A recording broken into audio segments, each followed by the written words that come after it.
en muchos casos que hoy tendrían cobertura vitalicia, pasan a tener cobertura por un año, cuando muere el marido, ¿no? Y bueno, es acá que tengo que ahorrar. Entonces, se incumple una promesa de campaña electoral, se endurecen las condiciones jubilatorias, se endurecen, como vimos, porque no se excluye a ningún sector, ni siquiera rurales o construcción, se endurecen al barrer, no se tiene en cuenta que la expectativa de vida no es igual para los más ricos que para los más pobres, se golpea a las prestaciones por discapacidad, se golpea a las pensiones, pero además, si todo esto ya no fuera complicado, te jubilás con menos. Te jubilás con menos porque te jubilás con menos porcentaje y te jubilás con menos porque la base de cálculo jubilatorio es peor. Es por estas cosas que decimos que estamos ante un ajuste jubilatorio. Y decimos que estamos ante un ajuste jubilatorio porque no contiene nada la ley de seguridad social. Porque si fuera un ajuste que tuviera del otro lado contrapartidas de seguridad social, es otra la discusión. Yo pongo el ejemplo que más conozco por razones medio obvias, que es el de la construcción. Los trabajadores de la construcción aportamos más que el resto de los trabajadores. Aportamos más que el rural, aportamos más que el metalúrgico, aportamos más que el del comercio. Y lo hacemos voluntariamente. Entonces, hacemos un aporte, por ejemplo, para un fondo que cubre a la viuda de los compañeros que murieron víctimas de siniestro mortal. Y para la familia que queda. Y hacemos un aporte ahí. Y bueno, y lo hacemos voluntariamente. Y hacemos un aporte para un fondo social del que, por ejemplo, si tenés que tus hijos o vos o tu mujer tiene que, o si es una compañera, su compañero, tiene que hacerse un arreglo odontológico, el 70% del arreglo odontológico lo cubre el fondo. Y ese fondo además promueve becas para los gurises que están estudiando. Se pueden seguir estudiando los gurises. Y hace una cobertura de útiles escolares al arranque. Y si querés aprender el oficio, mejorarlo, tenés cursos gratuitos con un fondo que cubre cursos gratuitos. Si estás arreglando tu rancho, te dan préstamos en materiales que vos la mitad del préstamo no lo pagás. Entonces pediste, yo qué sé, 100.000 y hay 50 que te pagas, 50 que no. Y te permite hacer una gran mejora en el rancho. Y si quedaste sin laburo, tenés un fondo de cesantía que cubre la cesantía. Entonces, si estuvieras discutiendo de seguridad social, es distinto. Poner que acá decís, mira, ¿sabes qué pasa? Va a tener que hacer un esfuerzo más flaco, pero la persona en discapacidad va a tener asistente personal y el compañero que está desocupado va a tener una cobertura. Y la primera infancia le va a volar la bata, va a haber compromiso de garantía de alimentación, de esto, de lo otro. Ah, bueno, y el sistema de cuidado, pleno. Entonces, si al trabajador lo colocás en esa discusión, estoy seguro que si te pone el hombro, pone el hombro. Tal es así que la seguridad social nace de los trabajadores.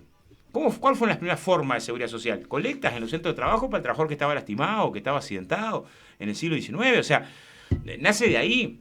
Ahora, acá de eso no hay nada. Nada. Entonces decimos, bueno, precisamos en todo caso discutir una reforma de la seguridad social que abarque todo esto. Ni hablar del futuro del trabajo y el cambio tecnológico y la sustitución. Nada. Todo eso es nada. Entonces, ¿Oscar, es tan urgente?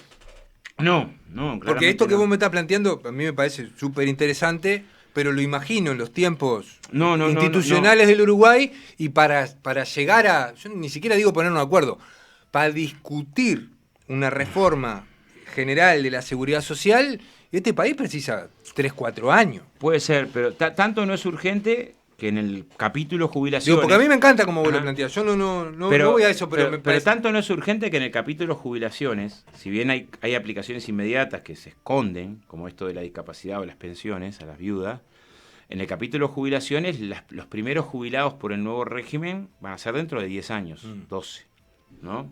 O sea, de ahí para adelante, o sea, no va a haber aplicación previa de la reforma en jubilaciones. Sí en jubilaciones en altas por discapacidad. Lo único que sería rápido de la reforma son las altas por discapacidad y lo otro que también sería alto de la reforma son si una mujer queda viuda que tendría una pensión más corta, ¿no? Pero lo demás no se aplica ahora de manera inmediata. Entonces, tiempo para la discusión claramente hay. Lo segundo que no tiene la reforma, que no tiene y que me parece que hay dos ganadores de la reforma indudable, altamente ganadores de la reforma, ¿no? Altamente ganadores. Uno son los sectores económicamente más potentes del Uruguay, porque este es un mensaje de una potencia brutal. O sea, si yo estoy viviendo en un país donde el gobierno dice, le voy a recortar la pensión a una mujer que quedó viuda, le voy a recortar las prestaciones por discapacidad al trabajador que sufrió un accidente o trabajador sufrió un accidente, voy a obligar a trabajar 5 años más, te vas a jubilar con menos porcentaje del que tenías antes, para financiar la seguridad social. Y en ese escenario tan crudo, de decisiones tan duras, no te hago participar en nada, en un milímetro. Suponete que tú fueras una persona jurídica, o sea, una gran empresa que paga impuesto al patrimonio, ¿no?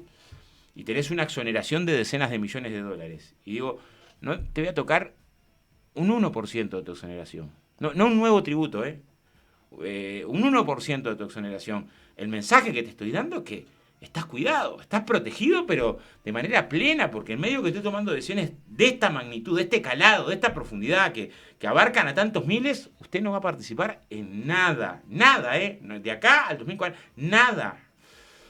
Fíjate que los cálculos que hace el grupo de expertos sostiene que dentro de 20 años el BPS, si no hace cambios como estos, va a requerir una transferencia de rentas generales de 400 millones de dólares más. Es una cifra importante.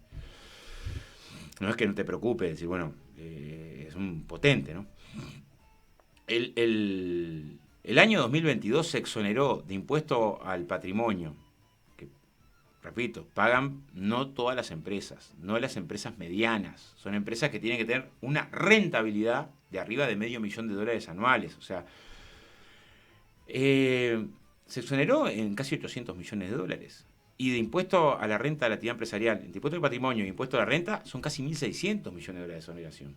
O sea, ya no te hablo de un nuevo impuesto, pero ninguna de estas exoneraciones puede pensarse como una fuente de financiamiento a los efectos de distribuir el impacto de la seguridad social de manera más justa, digámosle. Bueno, nada. Entonces ahí tenés un mensaje de un gran ganador, porque te estoy diciendo, en este país puede pasar un cataclismo que usted, lo suyo va a estar recontra blindado, que creo que es el mensaje más potente que da el gobierno, que en mi opinión es por qué hace la reforma. ¿Por qué la hace ahora, se aplica en 3 años? Necesita dar ese mensaje. Y el segundo gran ganador, decir que es el segundo gran ganador de la reforma, y son las AFAP.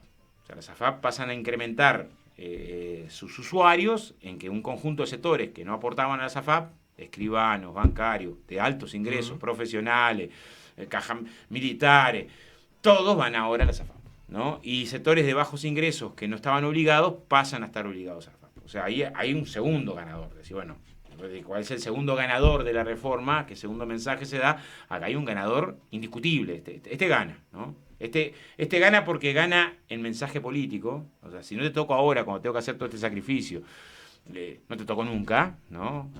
Pasó a ganar ese mote. Y este otro gana porque pasa a universalizarse.